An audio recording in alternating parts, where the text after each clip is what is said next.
إنما يعمر مساجد الله من آمن بالله واليوم الآخر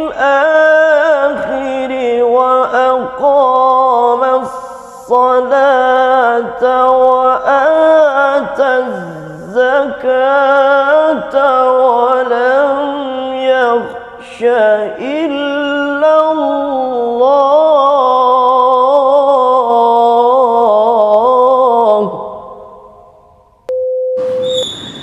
Di mana baginda Rasul Muhammad sallallahu alaihi wasallam beliau mengatakan dalam sebuah hadis, man shalla al-isya fi jamaah, barang siapa yang salat isya berjamaah, faka'annama, maka seakan-akan qama nisfal lail, maka seakan-akan dia menghidupkan separuh malam.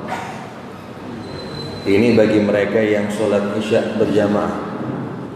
Kemudian ditambah oleh baginda Rasul Muhammad sallallahu alaihi wasallam, wa man shalla subuh fi jamaah faka'annama qama al-lail kullah. Lalu jika ditambah dengan salat subuh berjamaah, maka sebagaimana atau maka seakan-akan dia menghidupkan seluruh malam. Fadilah-fadilah seperti ini sama halnya dengan fadilah malam Lailatul Qadar yang menghidupkan lebih baik dari 1000 bulan, dan banyak lagi fadilah-fadilah yang lain yang Allah berikan sebagai bentuk khususiyah untuk umat baginda Rasul Muhammad sallallahu alaihi wasallam. Sehingga dikatakan nanti di hari kiamat, umat yang paling pendek umurnya, umat yang paling singkat usianya, tetapi paling banyak pahalanya dan paling tinggi maqamnya di surga adalah umatnya baginda besar Muhammad sallallahu alaihi wasallam. Ini tidak lepas daripada faktor baginda Rasul Muhammad sallallahu alaihi wasallam. Kalau bukan Nabi Muhammad, ya, maka kita tidak akan mendapatkan fasilitas yang seperti ini. Jika di antara umat-umat yang terdahulu ada di antara mereka yang hidupnya ratusan tahun, bahkan disebutkan dalam suatu cerita ada seorang ibu yang menangisi anaknya yang masih remaja meninggal, ternyata usianya itu 250 tahun. Ini usia remaja di zaman terdahulu, di umat-umat sebelum kita, umur 250 tahun itu usia remaja. Jadi mereka memiliki umur yang sangat panjang, tetapi nanti di hari kiamat umat Nabi Muhammad merupakan umat yang paling banyak masuk surga dan paling tinggi maqamnya di hadapan Allah Subhanahu wa taala. Kemudian para hadirin yang dimuliakan Allah Subhanahu wa taala, ketika kita keluar dari rumah kita menuju salat, menuju masjid, yang mana dikatakan dalam sebuah hadis, man tawaddaa fa ahsana al-wudu, barang siapa yang dia berwudu lalu dia memperbagus wudunya. Jadi kalau kita mau berangkat ke masjid, kita berwudu dulu, lalu kita perbagus wudu kita. Kharajat khatayahu min jasadih hatta takhruja min tahti adfarih, rawahu Muslim. Maka dosa-dosa yang ada pada jasad orang itu akan berguguran bahkan sampai berjatuhan di antara ujung-ujung jarinya. Sehingga Al-Imam Syafi'i rahimahullah subhanahu wa ta'ala ketika beliau meninggal di Mesir, ada salah satu cicit Nabi Muhammad yang bernama Sayyidatuna Nafisah. Cicit Nabi Muhammad sallallahu alaihi wasallam, setiap Al-Imam Syafi'i sakit, maka Imam Syafi'i akan mengutus khadim, pelayan beliau, untuk memintakan doa kepada Sayyidatuna Nafisah, karena beliau adalah seorang wanita yang diijabah doanya oleh Allah Subhanahu wa taala, dan ini masyhur di negara Mesir. Setiap kali sakit dikirimkan orang, didoakan sembuh. Namun kali terakhir ketika khadim ini, pelayan ini datang kepada Siti Nafisah, maka Siti Nafisah mengatakan, ahsanallahu khatimah, semoga Allah berikan Syafi'i husnul khatimah. Maka disampaikan kepada Al-Imam Syafi'i oleh sang khadim. Maka Imam Syafi'i mengatakan, ini adalah sakit yang akan membawa kematian bagi saya. Kemudian beliau meninggal setelah itu. Ya. Ketika sebelum meninggal, maka Imam Syafi'i mewasiatkan, setelah disolatkan oleh kaum muslimin, maka sebelum dikuburkan jenazah beliau dihampirkan di depan rumah Siti Nafisah agar disolati oleh beliau kemudian dikuburkan. Ini diantara wasiat beliau. Maka ketika mendengar kabar meninggalnya Al-Imam Syafi'i rahimahullah subhanahu wa ta'ala, seorang yang alim, bahkan dalam sebuah hadis baginda Rasul mengatakan, alimu Quraisy yamla tibaqal ard ilman. Kata Nabi, ada satu orang Quraisy yang memenuhi bumi dengan ilmunya. Nabi tidak sebutkan siapa, tetapi Imam Ahlus Sunnah, salah satu murid senior Al-Imam Syafi'i, yaitu Al-Imam Ahmad bin Hanbal, pendiri madhab Hambali yang hafal 1 juta hadis, beliau mengatakan, ahmilu hadzal hadis ala syekhi Al-Imam Syafi'i. Aku yakin bahwasanya yang dimaksud oleh Rasulullah alimu Quraisy, orang alim dari kalangan bangsa Quraisy yang memenuhi bumi dengan ilmunya, adalah guruku Al-Imam Syafi'i. Orang yang sangat alim, beliau dikatakan hafal Quran sekitar umur 7 tahun. Hafal buku kitab pertama dalam Islam yang disusun dalam ilmu hadis, yaitu yang disusun oleh Al-Imam Malik bin Anas yang bernama Al-Muwatta saat usia 10 tahun. Kemudian Al-Imam Malik menjadi guru daripada Al-Imam Syafi'i, lebih dulu daripada hadis Bukhari, lebih dulu daripada hadis dari yang lain. Kitab Al-Muwatta, kitab Sahih Al-Muwatta, beliau hafal umur 10 tahun.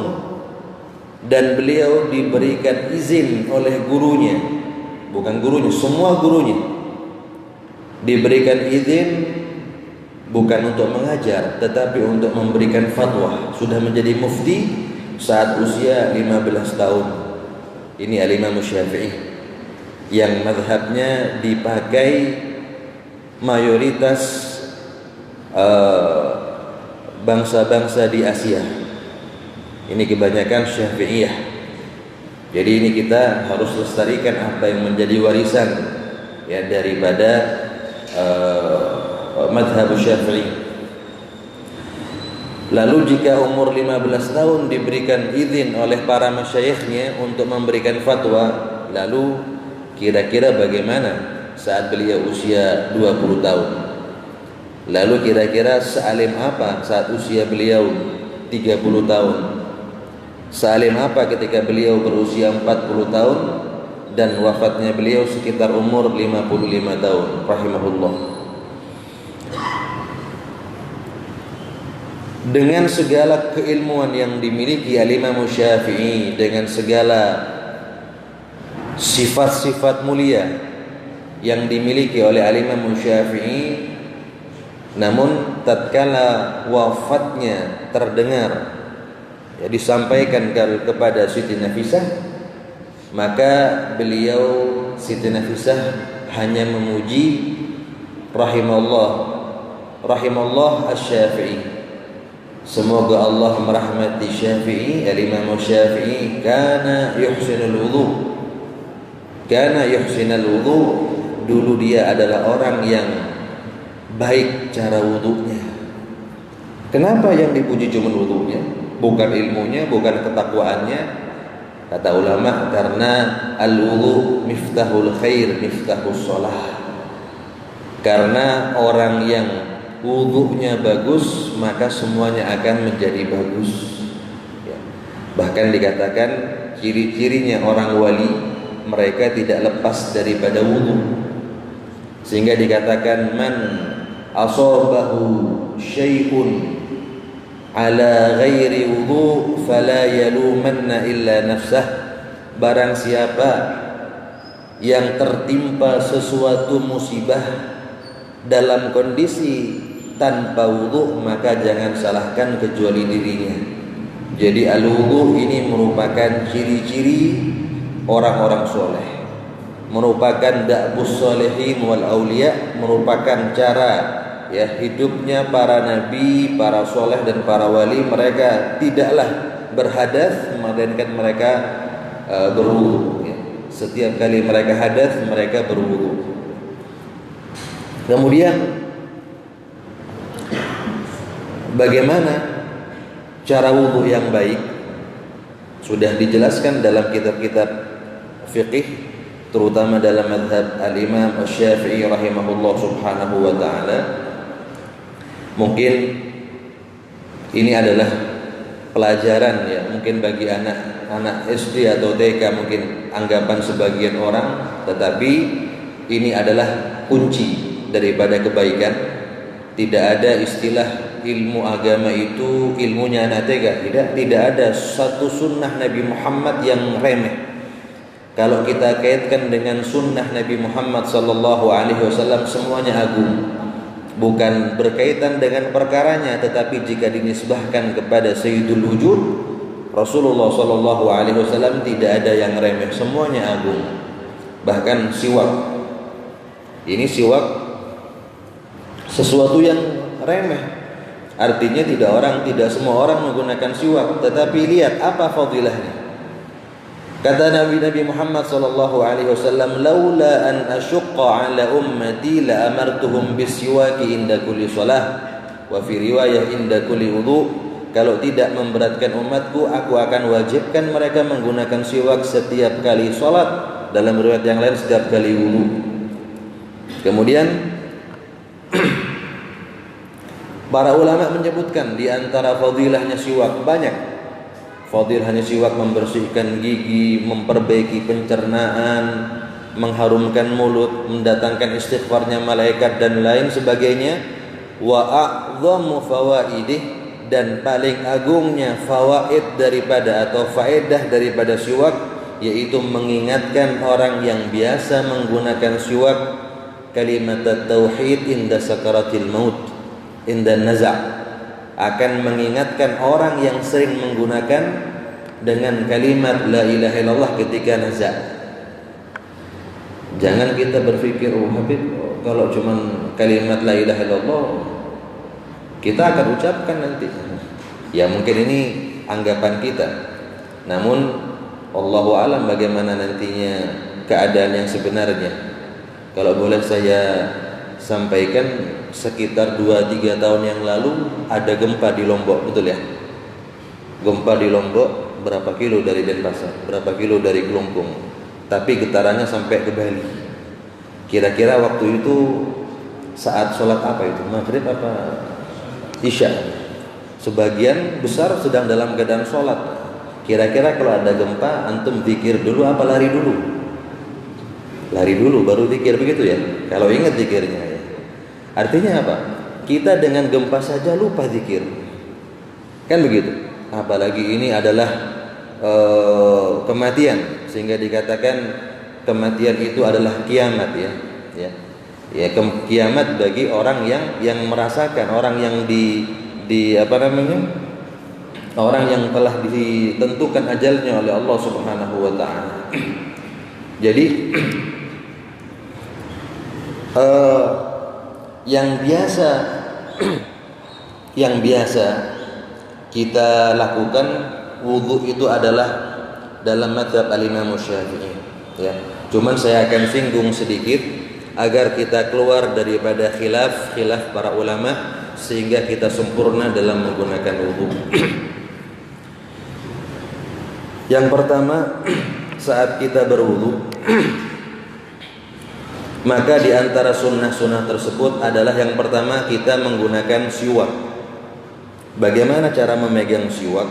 Siwak ini yang paling afdol adalah menggunakan kayu arok. Ya namanya bukan arak ya, arok namanya. Itu paling afdol. Cuman kalau antum tidak punya kayu arok, boleh pakai kayu apa saja boleh. Silahkan, tidak apa-apa. Bahkan kalau tidak punya siwak, dengan sesuatu yang kasar katanya. Bikulli syai'in khashin, dengan sesuatu yang kasar. Bukan yang halus seperti kaca, nggak boleh. Seperti ujung baju, ujung rida boleh. Jadi kalau antum sholat, antum lupa menggunakan siwak, ya Allah saya siwak lupa, nggak bawa siwak, tapi HP nggak pernah lupa, betul ya? HP kalau lupa balik lagi ke rumah, iya. Tapi siwak lupa, nggak apa-apa. Gimana caranya? Kita gunakan ujung baju kita, sedikit saja. Qad hasalat aslu sunnah, sudah dapat daripada kesunnahan, walaupun tidak seafdol siwak, tetapi dapat sunnah siwak, ya. Dikatakan rakaatani bisiwak khairun min sab'ina rakaah bighairi siwak. 2 rakaat dengan siwak itu lebih baik daripada 70 rakaat tanpa siwak. Jadi saat kita akan berwudu, maka kita niatkan nawaitu sunanal wudu. Saya berniat sunnah-sunnah wudu, kemudian kita menggunakan siwak. Cara memegang siwak pun ada caranya. Antum boleh pegang begini, boleh. Tetapi yang afdal antum jadikan 2 jari itu di bawah siwak, ya.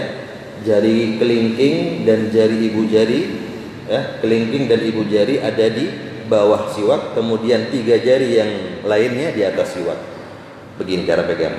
Kemudian dimulai dari sebelah kanan, kita mulai dari start dari tengah, kemudian kita tarik ke atas sebelah kanan. Setelah kanan, kemudian kiri sebelah bawah, kembali ke tengah, lalu kita angkat lagi ke kiri sebelah atas, lalu kita tarik ke sebelah bawah. Angka 8 kita balik kita miringkan, ya, angka 8 kita miringkan. Itu 3 kali. Kemudian saat kita membasuh tangan, maka seandainya itu airnya merupakan dari Hanafiyah atau sumbur ya. Sumbur itu apa ya? Keran ya, keran, maka kita langsung basuh tangan kita 3 kali, dan usahakan tidak usah kita menggunakan air secara berlebihan. Kadang-kadang ada orang mau wudu, ini baru betulkan PC-nya, belum wudu, airnya sudah dihidupkan duluan ya, airnya sudah keras ya. Nggak boleh, haram, mubadzir, tabdzir. Ini yang bayar bukan antum, yang bayar masjid. Jadi usahakan menggunakan air seminim mungkin.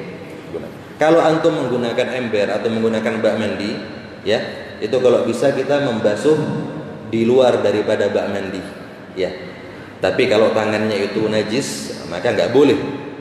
Maka kalau seandainya airnya itu di bawah 217 liter, di bawah itu, maka airnya jadi mutanajis. Kan begitu?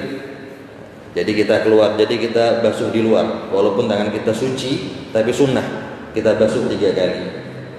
Kemudian matmadhah sama istinsyak, ini dalam mazhab Syafi'i hukumnya sunnah, tetapi dalam mazhabnya Imam Ahmad hukumnya wajib. Sunnah kita lakukan, keluar daripada khilaf al-Imam Ahmad bin Hanbal. Ya. Jadi setelah kita bersiwak, membaca bismillah, kemudian kita membasuh tangan 3 kali, kemudian kita matmadhah dan istinsyak. Itu ada 6 cara kata ulama di dalam membasuh atau dalam berkumur-kumur dan istinsyak. Ada 6 cara. Yang biasanya kita pakai air, kita kumur-kumur 1 kali, kita buang ya. Kumur-kumur lagi, kita buang. Betul ya? 3 kali kita buang, kita istinsyak 3 kali. Betul, nggak ada masalah. Itu salah satu cara.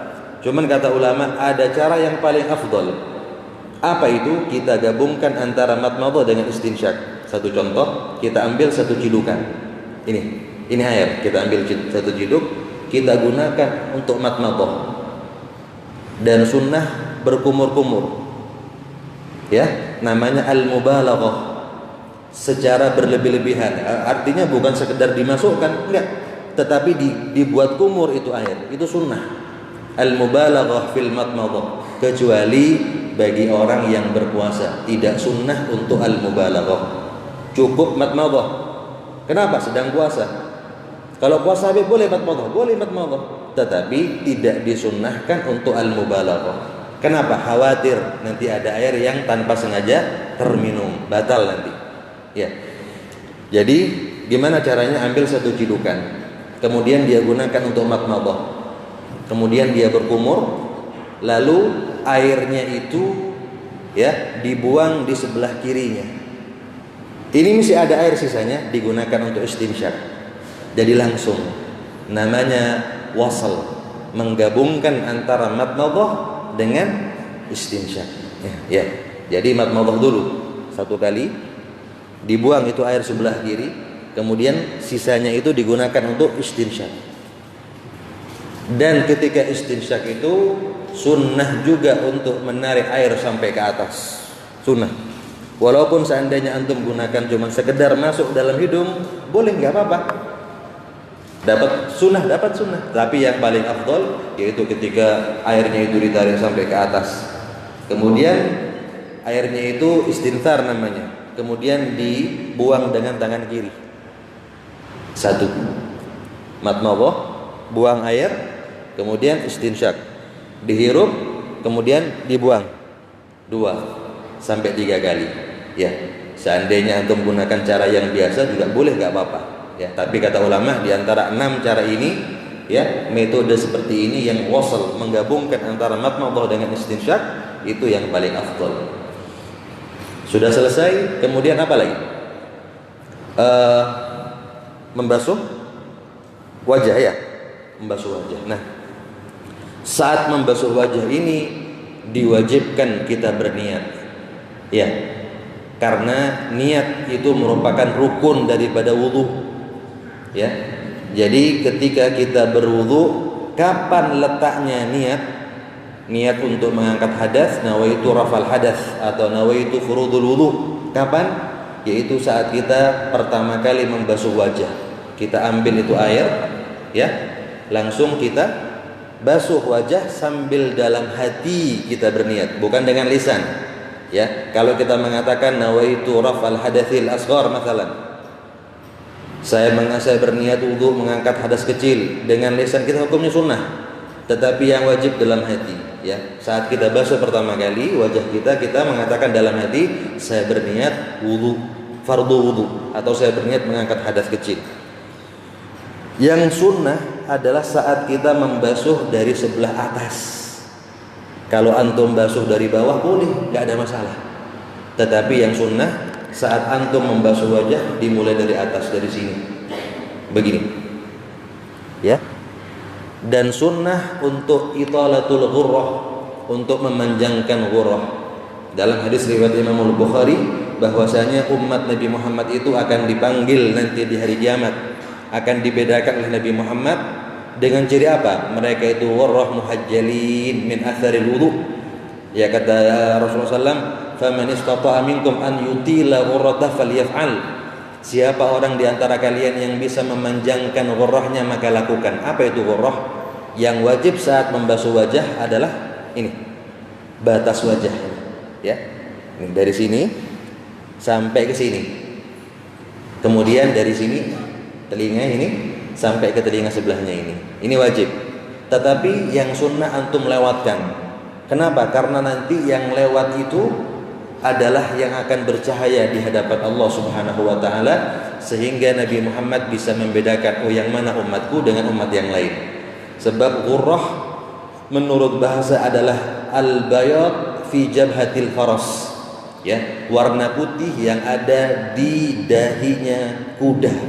Jadi kuda warnanya hitam, semuanya hitam, dahinya warnanya putih. Kira-kira tuannya bisa nggak bedakan yang mana dengan yang ada putihnya dengan yang lain? Bisa kelihatan, oh ini kenapa ada cirinya, ada warna putihnya, ya.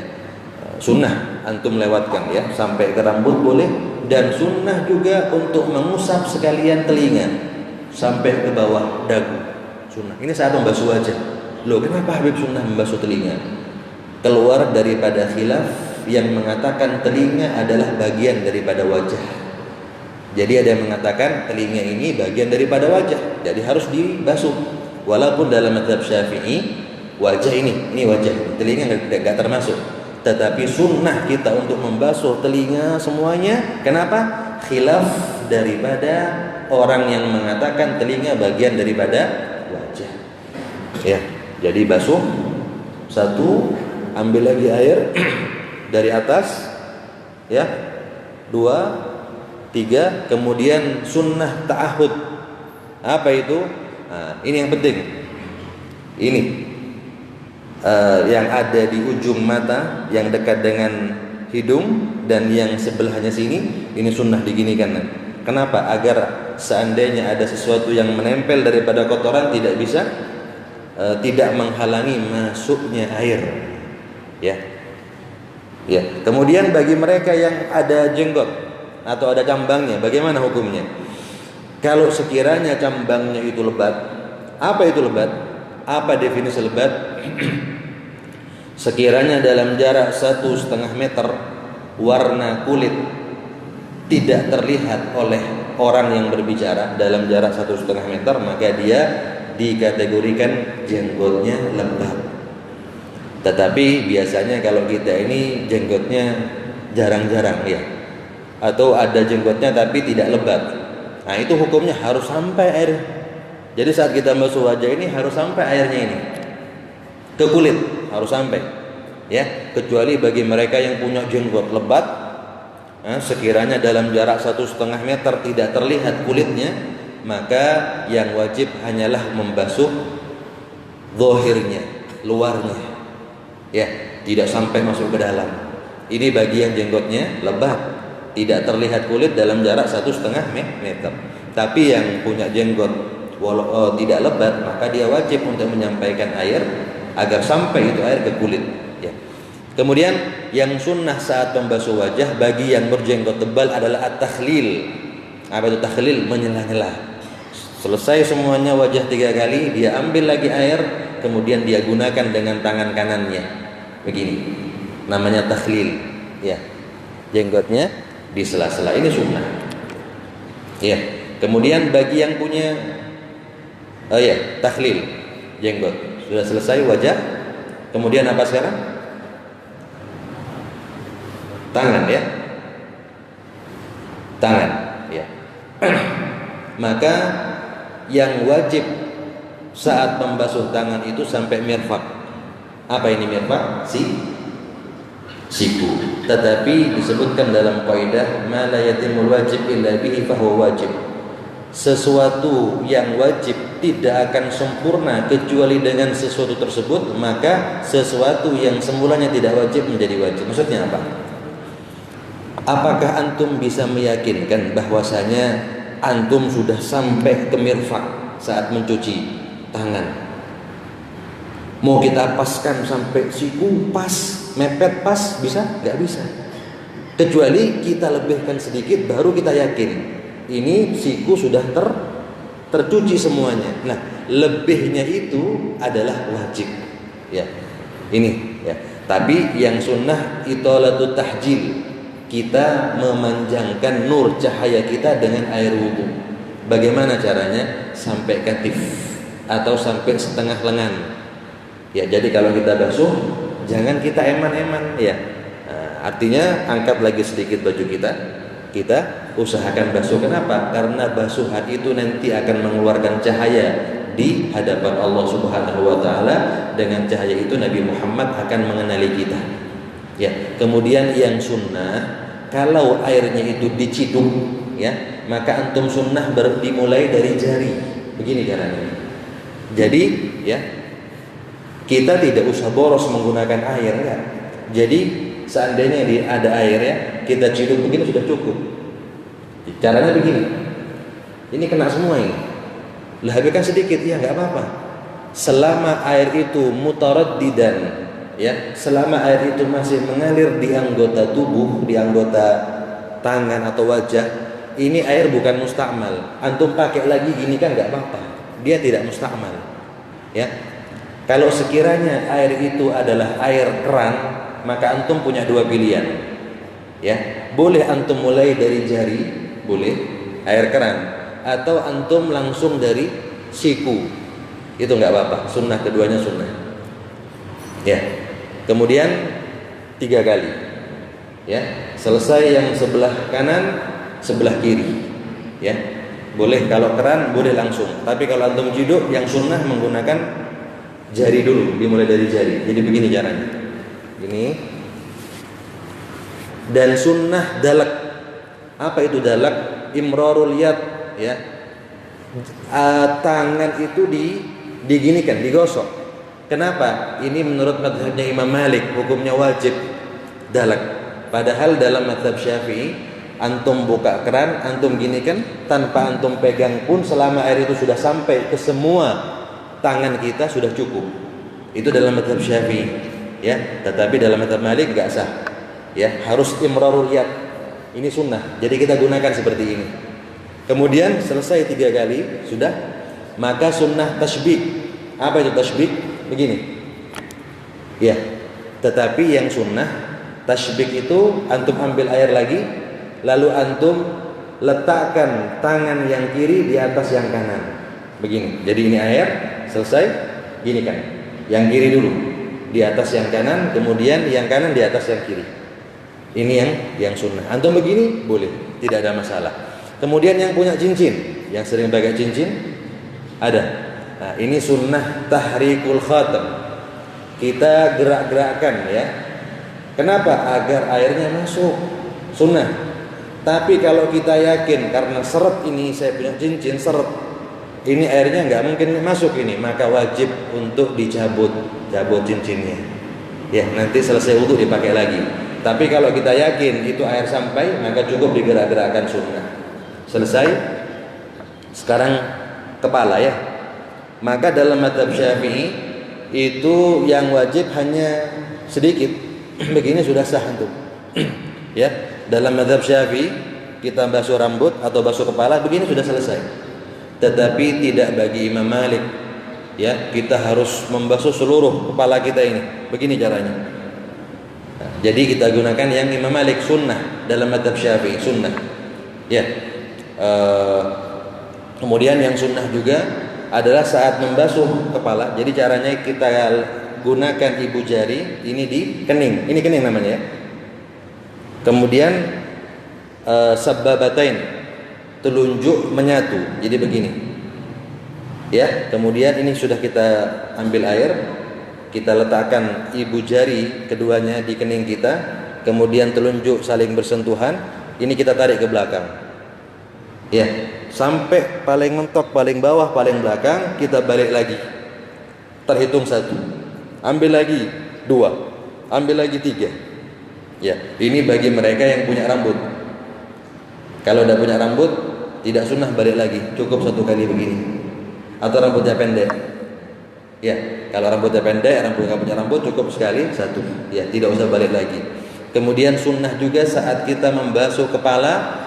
Basuh kepala ini sunnah kita juga membasuh telinga. Loh, kenapa Habib? Keluar daripada khilaf yang mengatakan telinga bagian daripada kepala. Sunnah. Ya, jadi ketika antum membasuh kepala begini, antum lewatkan telinga. 1, ambil lagi air. Ya, 2, ambil lagi air. 3. Ya, ini sunnah. Kemudian yang setelahnya membasuh telinga. Ya, ini bukan rukun, sunnah. Ya, gimana caranya? Antum ambil air, kemudian air itu dengan kedua telunjuk kita masukkan di lubangnya, kemudian di sela-sela kuping, kemudian ibu jari ini ada di belakang daun telinga. Ya, kita naikkan ke atas, lalu kita turunkan lagi. 1. Ambil air lagi kita masukkan, ya. Terus kita di sela-sela telinga ini sambil yang ibu jari keduanya ini di bawah, di belakang daun telinga, ya, dari bawah ke atas, dari atas ke bawah. 2 sampai 3 kali. Kemudian kata ulama sunnah lagi setelah itu apa? Membasuh dengan cara seperti ini. Selesai telinga 3 kali, jangan langsung kaki. Yang sunnah kita ambil lagi air, kita basuh lagi telinga. 1, ambil lagi air. 2, ambil lagi air. 3, selesai. Maka kaki, sebelum kaki ada khilaf di antara Imam Nawawi dengan Imam Rafi'i. Kata Imam Rafi'i, sebelum kaki sunnah untuk mengusap apa namanya ini? Tengkuk. Ya. Jadi kalau ada yang membasuh tengkuknya itu berarti dia ikut pendapatnya Imam Rafi'i. Tapi kata Imam Nawawi tidak sunnah gitu. Jadi langsung ke kaki, silakan mau pakai yang mana aja silakan.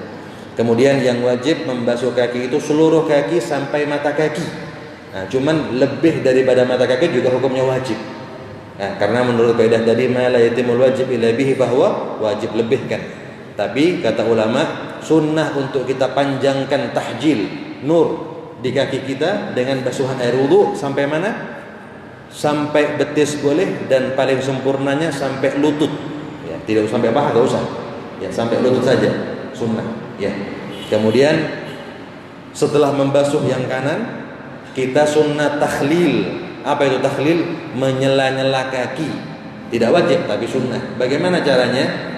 Saat kita membasuh kaki 3 kali yang sebelah kanan, ya sudah kita usap semuanya, ya. Kemudian sebelum kita pindah ke yang sebelah kiri, sunnah takhlil menggunakan jari kelingking tangan kiri kita. Kita sunnah takhlil, yaitu kita begini. Ya. Jadi jari kaki kita ini kita sela-sela. Dimulai daripada kaki sebelah kanan dari kelingking ke atas. Ya, ini mohon maaf, ini anggap kaki saya. Saya gunakan tangan kiri, ya, kelingking sebelah kiri. Saya masukkan, ya, antara kelingking kaki, ya, dengan yang apa? Yang manis. Terus ke atas, terus sampai, ya, ke ibu jari dengan menggunakan kelingking sebelah kiri. Selesai, baru saya membasuh kaki, ya, sampai 3 kali. Sunnah menggunakan takhlil juga. Bagaimana caranya? Tetap menggunakan kelingking jari sebelah kiri tangan saya, tetapi dimulai dari jempol, ya. Kalau yang sebelah kanan dimulai dari kelingking ke arah jempol, kalau yang kiri dari jempol ke bawah. Ya, sudah selesai, maka kita menghadap kiblat. Kita mengangkat tinggi tangan kita seraya berdoa. Doanya wudu, ya. Apa doanya wudu? Apa? Asyhadu an la ilaha illallah wa asyhadu anna Muhammadan rasulullah. Allahumma ij'alni minat tawwabin. Ya. Siapa yang baca doa itu maka akan dibukakan 8 pintunya surga oleh Allah Subhanahu wa taala. Mudah-mudahan Allah berikan keberkahan kepada kita semua. Allah berikan kesempurnaan iman dan takwa kepada kita sehingga kita wafat dalam keadaan yang paling sempurna saat menghadap Allah Subhanahu wa taala. Bi barakati Nabi Muhammad sallallahu alaihi wasallam ala hadhihi niyyah wa kullu niyatin shalihah. Al-Fatihah.